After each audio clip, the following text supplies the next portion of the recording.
কুরআন ও হাদিসের আলোকে বিশ্ব নবী হজরত মুহাম্মদ সাল্লাল্লাহু আলাইহি ওয়াসাল্লাম এর জীবনী ও অলৌকিক ঘটনাবলী পাঠ বায়ান্ন প্রকাশ করেছিলেন। কিন্তু রাসূলুল্লাহ সাল্লাল্লাহু আলাইহি ওয়াসাল্লাম তাকে এ ব্যাপারে কোনো অনুমতি দেননি। হজরত সুহায়ব মদ ছেড়ে দিয়েছিলেন। হজরত আবু যর রাদিয়াল্লাহু আনহু মুসলমান হওয়ার অনেক আগে থেকেই মূর্তি পূজা করা, মদ পান করা ছেড়ে দিয়ে আল্লাহ ইবাদত করা এবং নামাজ পড়া শুরু করেন। কিন্তু কিরূপে আল্লাহর ইবাদত করতে হয়, নামাজ পড়তে হয় তা জানতেন না। শুধু নিরাকার আল্লাহর প্রতি নিজেকে বিলিয়ে দেওয়ার জন্য সবসময় উন্মুখ হয়ে থাকতেন। আল্লাহর অশেষ দয়া যে তিনি লোক মুখে জানতে পারলেন জাজিরাতুল আরবের মক্কা নগরীতে এক মহামানব জন্মগ্রহণ করেছেন। তার নাম হজরত মুহাম্মদ সাল্লাল্লাহু আলাইহি ওয়াসাল্লাম। তিনি মানুষকে এক আল্লাহর দিকে আহ্বান করেন।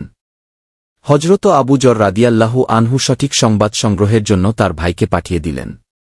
মক্কা হতে প্রত্যাবর্তন করে তার ভাই তাকে জানালেন লোকেরা হজরত মুহাম্মদ সাল্লাল্লাহু আলাইহি ওয়াসাল্লামকে মুরতাদ বলে মনে করেন। কিন্তু তিনি লোকদেরকে অতি উচ্চ ধরনের শালীনতা ও সভ্যতা শিক্ষা দেন। তিনি লোকদেরকে যে বাণী শুনান তা কবিতা নয়। ভাইজান, আপনার ধর্মপদ্ধতি তার সাথে অনেকটা মিলে যায়। এ সংবাদ শুনে হজরত আবু যর রাদিয়াল্লাহু আনহু বিচলিত হয়ে এমনি রওয়ানা হয়ে মহানবী মুহাম্মদ সাল্লাল্লাহু আলাইহি ওয়াসাল্লাম এর খিদমতে হাজির হলেন এবং তার মুখে পবিত্র বাণী শুনে ইসলাম গ্রহণ করলেন। হজরত আবু যর রাদিয়াল্লাহু আনহু মুসলমান হওয়ার পর আজীবন পার্থিব ঝঞ্ঝাট এড়িয়ে মহান আল্লাহর ইবাদতে মগ্ন ছিলেন। যেহেতু মানব জীবনের উদ্দেশ্য পরকালের শান্তি লাভ করা, এজন্য কোনো মুসলমানের অর্থ সঞ্চয় করে রাখা তিনি পছন্দ করতেন না। তাই হজরত ওসমান রাদিয়াল্লাহু আনহু এর খিলাফতকালে হজরত আবু যর রাদিয়াল্লাহু আনহুকে মদিনা থেকে দূরে কোথাও থাকতে দেওয়া হয়েছিল। প্রাথমিকভাবে মুসলমানের মাঝে অনেকে এমনও ছিলেন যারা মুসলমান হবার আগে নিজকে হজরত ইব্রাহিম আলাইহিসসাল্লাম এর অনুসারী বলে মনে করতেন। কিন্তু হজরত ইব্রাহিম আলাইহিসসাল্লাম এর শরিয়াত কেমন ছিল তা জানতেন না। এজন্য সত্য ধর্মের অন্বেষণে তারা দেশবিদেশ ভ্রমণ করতেন। অন্ধকার যুগের প্রসিদ্ধ একত্ববাদী জায়েদ ও দেশদেশান্তরে ঘুরে বেরিয়েছেন। তিনি পবিত্র ইসলামের আত্মপ্রকাশ করার পূর্বেই ইহলোক ত্যাগ করেন।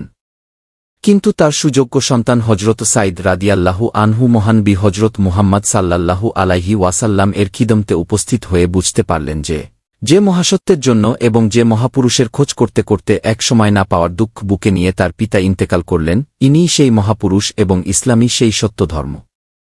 মহানবী হজরত মুহাম্মদ সাল্লাল্লাহু আলাইহি ওয়াসাল্লাম এর সাহচর্যে এসে আর কোনো প্রকার দ্বিধা না করে তিনি মুসলমান হলেন। তার সাথে তার স্ত্রী হজরত ফাতিমাও ইসলাম ধর্ম গ্রহণ করেন। এই ফাতেমা রাদিয়াল্লাহু আনহু হজরত ওমর রাদিয়াল্লাহু আনহু এর ভগ্নী ছিলেন।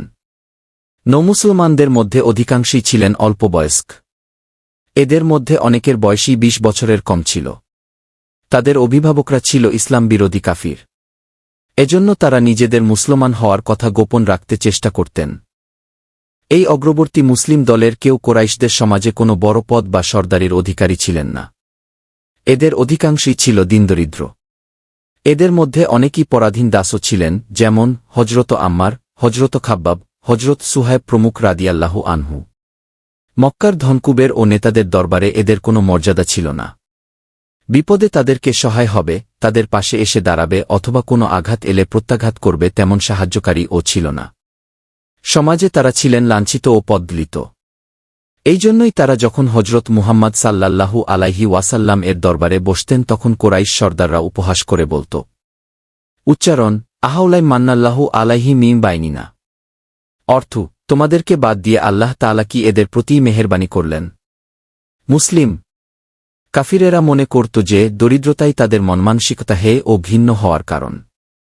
বস্তুত এই দরিদ্রতাই তাদের জন্য সর্বোচ্চ মর্যাদা লাভের কারণ হয়েছিল।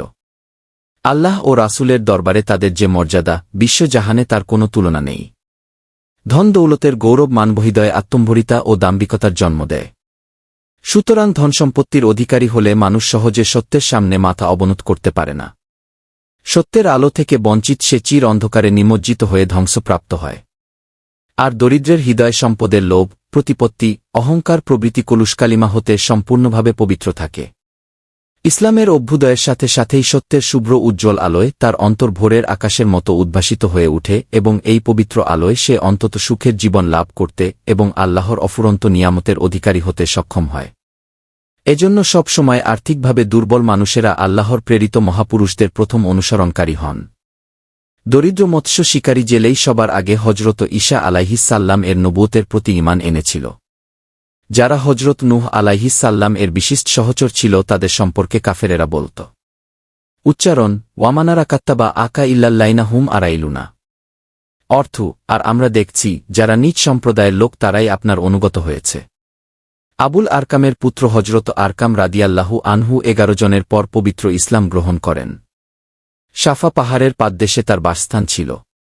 সেখানে বসেই মহানবী হজরত মুহাম্মদ সাল্লাল্লাহু আলাইহি ওয়াসাল্লাম গোপনে নমুসলিমদেরকে ধর্মীয় শিক্ষা দিতেন। সত্যের আকর্ষণে যারা হজরত মুহাম্মদ সাল্লাল্লাহু আলাইহি ওয়াসাল্লাম এর সাহচর্যে উপস্থিত হতেন তাদেরকেই তিনি ইসলামে দীক্ষিত করতেন। যে পরিমাণ কোরআন মজিদ অবতীর্ণ হতো সাথে সাথেই মহানবী হজরত মুহাম্মদ সাল্লাল্লাহু আলাইহি ওয়াসাল্লাম তাদেরকে মুখস্থ করিয়ে